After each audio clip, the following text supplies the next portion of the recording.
बिहार में लोकसभा चुनाव के दूसरे चरण के लिए वोटिंग से पहले हिंसा की बड़ी घटना सामने आ गई है। पटना में बुधवार रात जेडीयू नेता की गोली मारकर हत्या कर दी गई है। जेडीयू नेता सौरभ कुमार ने शादी समारोह से वापस लौटते समय गोली मारकर हत्या कर दी गई है। यह घटना पटना के पुनपुन इलाके में हुई है। इस मामले में सौरभ कुमार के साथ मौजूद शख्स को भी गोली लगी है। जेडीयू नेता की हत्या के बाद समर्थकों में भारी गुस्सा देखा जा रहा है। गुस्साए समर्थकों ने जमकर हंगामा किया। सौरभ कुमार नीतीश कुमार की पार्टी जनता दल यूनाइटेड ने एक युवा नेता थे। उनके कल शाम एक समारोह के लौटने के दौरान गोली मार दी गई है। बाइक सवार 4 लोगों ने गौरव कुमार को सिर में 2 गोली मारी, जबकि उसके साथी मुनमुन को 3 गोली मारी गई है। घायल हालात में दोनों को अस्पताल ले जाया गया। डॉक्टर्स ने सौरभ कुमार को मृत घोषित कर दिया और उनके साथी मुनमुन का गंभीर हालात में इलाज चल रहा है। घटना की सूचना मिलते ही देर रात पटना पुलिस की एक विशेष टीम मौके पर पहुंची और जांच शुरू की। हत्या से गुस्साए स्थानीय लोगों से सड़क पर भारी जाम लगा दिया है। जेडीयू नेता की हत्या की खबर मिलते ही आज जेडी नेता लालू प्रसाद यादव की बेटी मीसा भारती भी पुनपुन पहुंची और पीड़ित परिवार के सदस्यों से मुलाकात की है। दिल्ली में इंडिया गेट के पास एक आइसक्रीम विक्रेता की चाकू मारकर हत्या कर दी गई है। पुलिस ने बताया कि मृतक की पहचान प्रभाकर के रूप में हुई है। पुलिस के मुताबिक बुधवार देर शाम एक आइसक्रीम विक्रेता पर चाकुओं से हमला की सूचना मिली थी। इसके बाद पुलिस ने पीड़ितों को अस्पताल पहुंचाया, जहां उसने दम तोड़ दिया है। पुलिस के मुताबिक प्रारंभिक जांच से पता चलता है कि मृतक पर झगड़े के कारण चाकू से हमला किया गया था। मृतक के शरीर पर 3 घाव है, जिनमें से एक बहुत गहरा था, जिसके कारण उसकी मृत्यु हो गई है। मृतक के पास से कुछ पैसे, एक गाड़ी, बैग बरामद किया गया है। पुलिस ने कहा कि धारा 302 के तहत मामला दर्ज किया गया है। भारतीय जनता पार्टी के राष्ट्रीय अध्यक्ष जेपी नड्डा ने बुधवार को कांग्रेस नेता सोनिया गांधी पर गंभीर आरोप लगाए। उन्होंने कहा कि सोनिया गांधी आतंकवादियों के मरने पर रोती है। नड्डा के अनुसार 2008 बटला हाउस एनकाउंटर में आतंकी मारे गए थे और इसके बाद सोनिया गांधी रो रही थी। बिहार के मधुबनी में दूसरे चरण के मतदान से पहले नड्डा के कांग्रेस से पूछा कि देशद्रोहियों के साथ उनका क्या नाता है, उनकी इस सहानुभूति की वजह क्या है और वह उनमें क्या पसंद करते हैं। 19 सितंबर 2008 के दिन दिल्ली पुलिस ने इंडियन मुजाहिदीन और आतंकवादियों को पकड़ने के लिए एक ऑपरेशन चलाया था। इसमें दिल्ली पुलिस के इंस्पेक्टर मोहन चंद्र शर्मा और 2 आतंकी की मौत हो गई थी। देश विरोधी ताकतों का साथ देती है कांग्रेस। बीजेपी के राष्ट्रीय अध्यक्ष ने कहा कि कांग्रेस और उसके सहयोगी हमेशा ही उन लोगों के साथ खड़े होते हैं जो देश को कमजोर करते हैं। उन्होंने विपक्षी दलों पर निशाना साधते हुए कहा कि यह घमंडी गठबंधन है। अंत में उन्होंने जनता से सवाल पूछा कि क्या वह इस गठबंधन को वोट देंगे। पीएम मोदी ने बदली राजनीति। जेपी नड्डा ने आगे कहा कि पीएम मोदी ने देश की राजनीति को बदला है। 10 साल में उनके काम के चलते अब चुनाव विकासवाद के मुद्दे पर लड़ जा रहा है। उन्होंने कहा कि पहले चुनाव जाति, क्षेत्र और अलग अलग वर्ष के आधार पर लड़ा जाता था, लेकिन मोदी ने इसमें बदलाव किया है। बिहार में कुल 40 लोकसभा सीट है और यहाँ सभी 7 चरणों में मतदान होना है। पहले चरण में 19 अप्रैल को जमुई, नवादा, गया और औरंगाबाद में मतदान हो चुका है। रात की सूरत लोकसभा सीट से बीजेपी के मुकेश दलाल चुनाव होने से पहले ही जीत गए हैं। उनके खिलाफ कांग्रेस उम्मीदवार का पर्चा रद्द हो चुका था और बाकी निर्दलीय उम्मीदवारों ने अपने नाम वापस ले लिए थे, इसलिए उन्हें निर्विरोध निर्विचित घोषित कर दिया गया है। मुकेश दलाल का इस तरह से निर्विरोध निर्विचित होने का मामला पूरे देश के मीडिया में छापा हुआ है। सूरत लोकसभा सीट के 7 दशक के इतिहास में पहली बार ऐसा हुआ है। इस प्रकरण में बीजेपी और कांग्रेस एक दूसरे पर आरोप लगा रहे हैं। कांग्रेस का कहना है कि बीजेपी ने लोकतंत्र की हत्या की है, जबकि बीजेपी का कहना है कि कांग्रेस उम्मीदवार के समर्थकों ने हल्फनामा देकर कहा है कि पर्चा में उनके उम्मीदवार का नाम गलत है, ऐसे में उनका पर्चा रद्द हो गया है। इसमें बीजेपी की क्या गलती है? इस पूरे मामले में अब बीजेपी के राष्ट्रीय महासचिव विनोद तावड़े का मानना है कि उनकी पार्टी ने निर्दलीय उम्मीदवारों से अपने पर्चा वापस लेने का अनुरोध किया है। सूरत शहर के बीजेपी अध्यक्ष निरंजन जजमेरा ने बीबीसी गुजराती को बताया कि जब पता चला कि कांग्रेस उम्मीदवार के फॉर्मा में गड़बड़ी है तो उनकी पार्टी के नेता सक्रिय हो गए हैं। सूरत में कुल 15 नाम नामांकन पत्र भरे गए।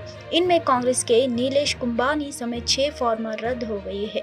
इस तरह बीजेपी उम्मीदवार मुकेश दलाल को छोड़कर 8 उम्मीदवारों को फॉर्म बचे थे, लेकिन इन 8 उम्मीदवारों ने भी अपने फॉर्म वापस ले लिया है। लिहाजा मुकेश दलाल को निर्विरोध निर्विचित घोषित कर दिया गया है। कांग्रेस का आरोप है कि पूरी घटना बीजेपी के इशारे पर हुई है, जबकि बीजेपी ने इससे इनकार किया है। लोकसभा चुनाव के पहले चरण में कम वोटिंग के बाद कांग्रेस की आंखों में चमक आ गई है। ठीक भी है, परिस्थितियों को देखकर फैसला बदलने या उन्हें ठीक करने में कोई बुराई नहीं है। राजनीतिक गलियारों में इस आशय की चर्चा जोरों पर है कि हालात के मद्देनजर अब राहुल गांधी के साथ उनकी बहन प्रियंका को भी चुनाव मैदान में उतारा जाएगा। कहा जा रहा है कि राहुल वायनाड के साथ अमेठी से भी पर्चा बनने वाले हैं, जबकि प्रियंका गांधी को पहली बार रायबरेली से चुनाव मैदान में उतारने की तैयारी चल रही है। यह उनका पहला चुनाव होगा। अब तक वे पार्टी के लिए चुनाव प्रचार तो करती रही है, लेकिन खुद उन्होंने कोई प्रत्यक्ष चुनाव नहीं लड़ा था। निश्चित ही वोटिंग परसेंटेज गिरने से बसपा खेमे में भी चिंता दिखाई दे रही है। यही वजह है कि पहले चरण में मतदान के बाद और दूसरे चरण के पहले हिंदू मुस्लिम वाला चुनावी गणित तेजी से फैल चुका है। बयानों और भाषणों में इसकी झलक साफ दिखाई दे रही है। इन्हीं हालात को समझने के बाद शायद कांग्रेस राहुल को अमेठी से भी और प्रियंका को रायबरेली से चुनाव लड़ाने की बात सोच रही है। ये बात अलग है कि परिवारवाद के आरोप के कारण या अन्य किसी वजह से प्रियंका को चुनाव लड़ाने से अब तक कांग्रेस बचती रही है। जहां तक राहुल गांधी का सवाल है, वायनाड में उनकी जीत के प्रति कांग्रेस कुछ हद तक सशंकित है।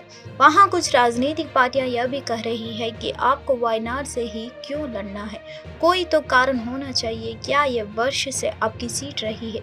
आदि कहते हैं कि कमेटी में बसपा के ओर से स्मृति ईरानी चुनाव लड़ रही है। कांग्रेस को यह दिखाई दे रही है कि इस बार स्मृति के खिलाफ वहां एंटी इनकम्बेंसी काम कर सकती है। राहुल को वायनाड के बाद अमेठी से भी उतारने का यह भी एक कारण है। केंद्रीय मंत्री नितिन गडकरी तबीयत बिगड़ने के कारण बुधवार को चुनावी रैली के कारण बेहोश हो गए हैं। नितिन गडकरी महाराष्ट्र के यावतमाल में महायुति की उम्मीदवार राजश्री पटेल के लिए प्रचार करने को लेकर चुनावी भाषण दे रहे थे और इस दौरान उन्हें चक्कर आ गए हैं। इसके बाद मंच पर ही गिरने लगे। बीजेपी नेता नितिन गडकरी के बेहोश होने का वीडियो भी सामने आया है। कुछ लोग गडकरी के गिरने पर उन्हें पकड़ते हुए दिखाई दे रहे हैं। इसके कुछ देर बाद उन्होंने बताया कि बढ़ती गर्मी की वजह से ऐसा हुआ, लेकिन मैं अब ठीक हूँ। नितिन गडकरी ने क्या कहा? नितिन गडकरी ने सोशल मीडिया एक्स पर पोस्ट कर लिखा, प्रस्तुत महाराष्ट्र में रैली के दौरान गर्मी की वजह से असहज महसूस किया, लेकिन अब पूरी तरह से स्वस्थ हूँ और अगली सभा में सम्मानित होने के लिए रोड के लिए निकल रहा हूँ। आपकी स्नेह और शुभकामनाओं के लिए धन्यवाद है।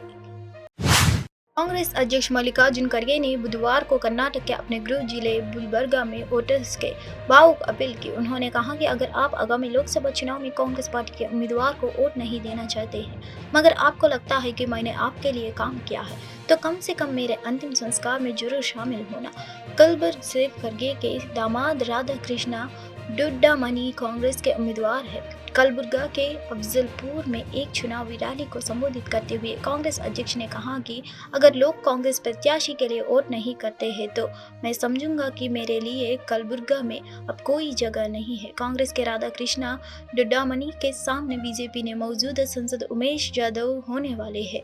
इस सीट पर खड़गे लंबे समय से जीत हासिल करते हुए आ रहे थे, लेकिन उन्हें 2019 के लोकसभा चुनाव में हार का सामना करना पड़ा। कांग्रेस इस सीट पर फिर से जीतना चाहती है।